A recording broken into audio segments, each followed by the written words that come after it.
Share via email. Report story. Hiya folks. Told you guys the next installment would come quickly.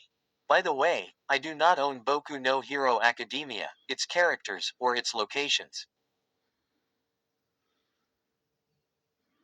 They are all owned by Kohei Horikoshi, Jump Comics, and Funimation. Now without further ado, here is the newest installment for Family Matters. Where are you going, Mama? Eri asked as Uraraka put her shoes on. It was a crisp Saturday afternoon in Japan. The trees were almost completely bare and the heating system was slightly on. Most of the students were wearing scarves and leather boots, and everywhere you turned, there was always something pumpkin-related being sold. Some of the 1A students were busy crunching down on their midterms while others were trying to do some fall cleaning.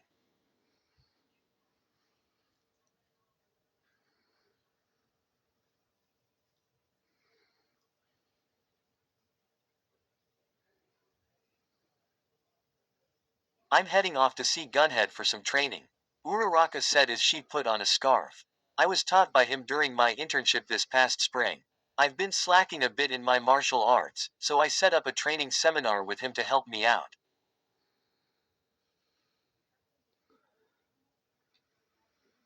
Cool, Eri said as her eyes sparkled with enthusiasm. Can I come too, Mama?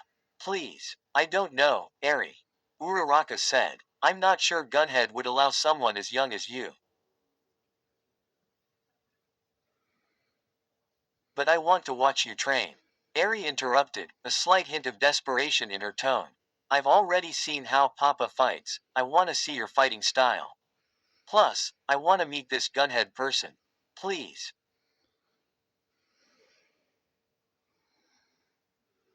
She pleaded as she gave puppy dog eyes in order to sweeten the answer. Maybe we should bring her, Uraraka. Midoriya said. It would be good for her to get out of the house. Besides, I kinda want to meet this Gunhead. From what you've told me, he sounds like a really great guy. Letting out a sigh of defeat, Uraraka knelt down in front of Eri and gave her a stern look. Fine, she said, you can come with me to meet Gunhead and watch me train. But, she added as soon as she saw the little girl's face light up, you are not allowed to interrupt either me or Gunhead when we are training. What we are doing is dangerous and I don't want you getting hurt. You will have to stay with Papa on the sidelines until I am done. Understand? Okay. Eri muttered, looking slightly disappointed. Suddenly, an idea popped into Midoriya's head and knelt down as well. Hey, how about this? He said. If you behave yourself while at the dojo, maybe we'll watch a movie of your choice tonight before you go to bed. Yay, Eri said in excitement. At this, Uraraka's stern face faltered and she couldn't help but smile at Eri's adorableness.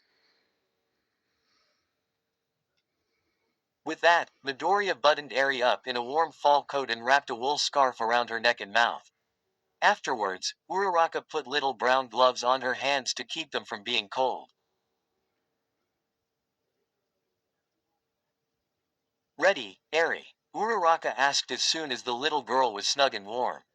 Eri responded by giving a small thumbs up through the glove. All right then, Uraraka exclaimed as she and Midoriya each took one of Eri's hands, let's get going. After walking through the city for about 30 minutes, the small family arrived at a large building with glass windows and a sign that said, Gunhead School for Martial Arts. Walking inside, Eri noticed that the floor was completely covered with floor mats. There were also punching bags hanging from the ceiling, dummies, and weights to help with muscle growth. Ahem! A voice called out to them. All three pairs of eyes turned to see a muscular man with gray spiky hair walk towards them. Eri and Midoriya noticed that he wore what looked like gun barrels around his lower arms that stopped at his wrists. He also wore a white mask that had 4 holes in it. I guess that's why they call him Gunhead. They both thought. As he stopped in front of them, Eri and Midoriya both gulped at how intimidating he looked with his bulky structure and gun barrels on his arms.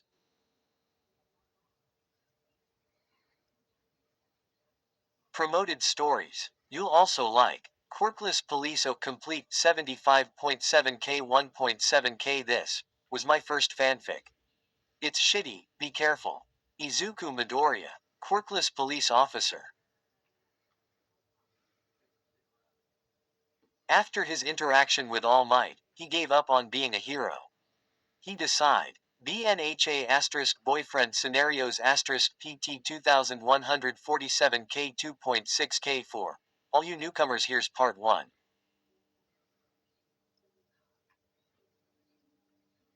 For the rest of you, let's go. Unlikely pairing 36.2 K1 K2. Heroes with opposite personalities find that they're more similar than they think. Through their history, they discover a love and trust for each other which no one.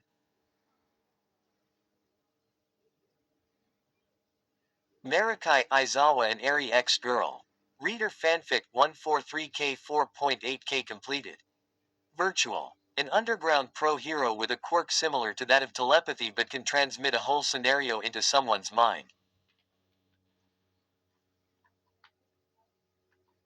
Through the years, she's only. Who is that? 6.1K 145 and quad. A. New student has arrived in school. She seems familiar to most of the students, especially one. And quad. There will be ships in this fanfic. Some of them include My Chat Fic Academia 78K 1.1K watts. Up my crackhead so title says it all, there's going to be ships in here so. Buckle up bitches, my ships. Todo Momo, Kiri Baku, Kami Jiro, Toko Suyu, Iida May. Uraraka. Gunhead exclaimed in a chipper voice. It's been too long. How are you? I'm well, sensei. Thanks for asking. Uraraka responded as she placed her fist in her palm and bowed before her teacher. By the way, sensei, she said as she gestured toward Midoriya, this is Deku, he's one of my classmates at UA. I see. Gunhead said as he looked at the green-haired boy. So you're the boy who called Uraraka during her internship. Why yes sir. Midoriya said nervously. In my name's actually M Midoriya. I see. Gunhead said as he stuck his hand out. Well, it's a pleasure to meet you, boy. Reluctantly, Midoriya took Gunhead's hand and shook it. Once he had let go, Gunhead's gaze then turned to Eri. And who might you be? He asked. My name's Eri, Mr. G. Gunhead. Eri said, who was just as nervous as Midoriya. My goodness, Gunhead said as he nestled Eri's head, what a cute name for such an adorable little girl. Gunhead's adoring nature caused Eri to calm down a bit and smile up at the man. And who are your parents? He asked. At this, Eri perked up and swiveled to look at the two students. Papa, Mama, she said as she pointed first to Midoriya and then to Uraraka. Gunhead turned his gaze from Eri as he looked at the two friends, who had deep blushes on their faces and were sweating profusely. Oh my, Gunhead said as he placed a hand over his mouth, I swear they get younger every year. No, it's not like that. Midoriya and Uraraka both cried out in embarrassment and shock as they waved their hands back and forth and had faces as red as bricks.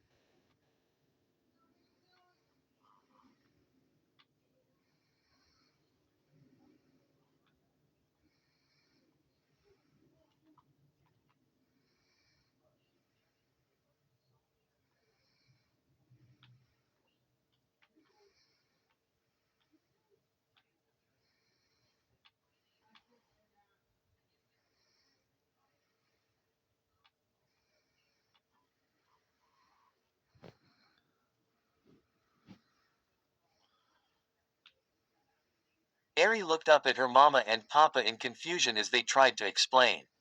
It's just that. We were tasked to look after her. I mean, we're just friends. I've never even kissed a girl. They stopped, however, when they heard Gunhead laughing.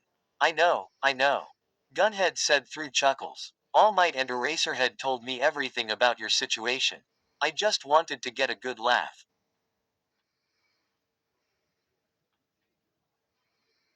Not cool, Gunhead sensei. Both students thought as they felt like they had died a little inside. Not cool. The rest of the day was uneventful. After that little fiasco, Uraraka trained with Gunhead while Eri and Midoriya watched from the sidelines. Of course, that didn't stop Eri from imitating Uraraka by doing mock punches and kicks. This caused Midoriya to hold back a stifled laugh when he noticed how cute she looked. After an hour and a half of training, Uraraka packed up her things and the three of them said their goodbyes to Gunhead, who gave off a salvo of doting comments to Eri as she left. Well then, Uraraka said as soon as they were outside and she squatted to meet Eri's gaze, since you were so good while Mama was training, what movie do you want to watch tonight? Eri pressed a finger to her scarfed chin in thought until she said, Can we watch Moana? Sure, Eri, Midoriya said with a chuckle. After you eat your dinner and get ready for bed, of course. Yeah. After Eri finished her dinner, she ran up to her room so fast that she could have rivaled Iida. 20 minutes later, she came scurrying down in a green nightgown and stars in her eyes.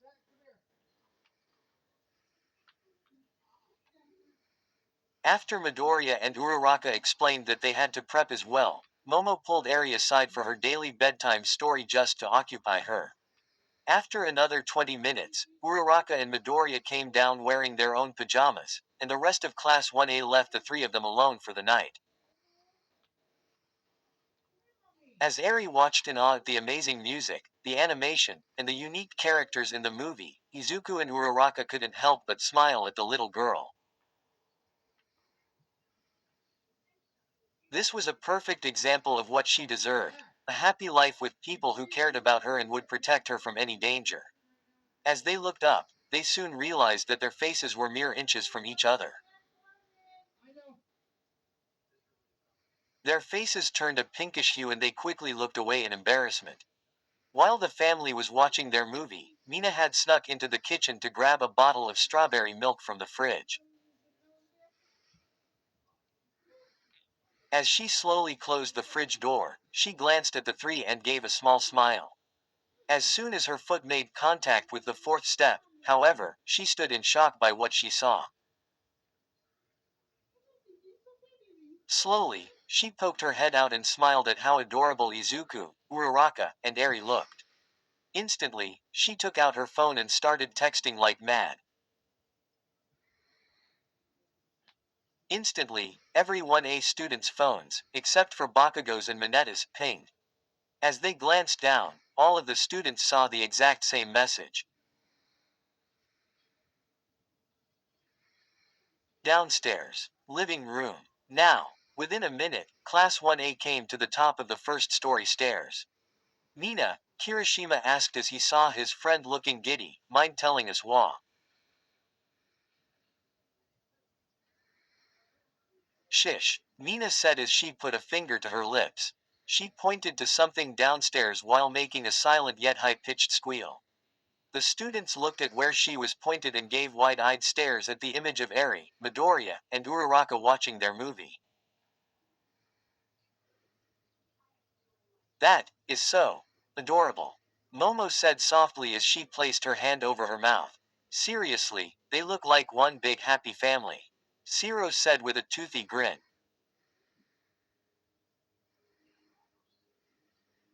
Yeah, definitely, Shoto said, though he was looking more toward Momo and her enthusiastic face when he said that. As his gaze shifted to the living room, an image began to play in his head of him and Momo all grown up sitting on a couch while she cradled a baby girl with black hair in her arms. Around them, two little boys, one with red hair and the other with white hair, ran around the couch playing a silly sort of game. As the future Momo and Shoto laughed at their antics, they faced each other and lovingly pressed their foreheads together. As the image played out in Shoto's mind, he couldn't help but smile a little at the thought of a future like that. Maybe we should head back upstairs, Iida said quietly. I'm sure none of us want to disturb them. The others nodded in agreement. It was best to leave the family alone. As they quietly made their way back upstairs, Shoto thought to himself as he looked at Momo walking ahead of him. Maybe someday I can have that life with her. He thought, someday. If only he had known that she was having those same thoughts as well. And with that, the first side story for Family Matters has ended.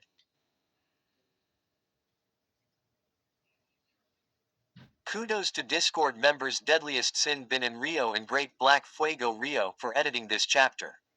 Just so you know, I will be taking a month-long break from this story so that I can write a Kiri Mina fanfic for Kiri Mina Appreciation Week during the last week of August. But afterwards, the next chapter will be epic. It will feature grandparents Amal Santa snowball fight Uraraka and Eri vs Bakugo Christmas goodness and fluff birthday celebration for Eri. And the introduction of a certain boy who wears a horned hat. Wink wink. As always, this is Anime Fan 299,110 telling you all to go beyond. Plus, Ultra. Where stories live. Discover now.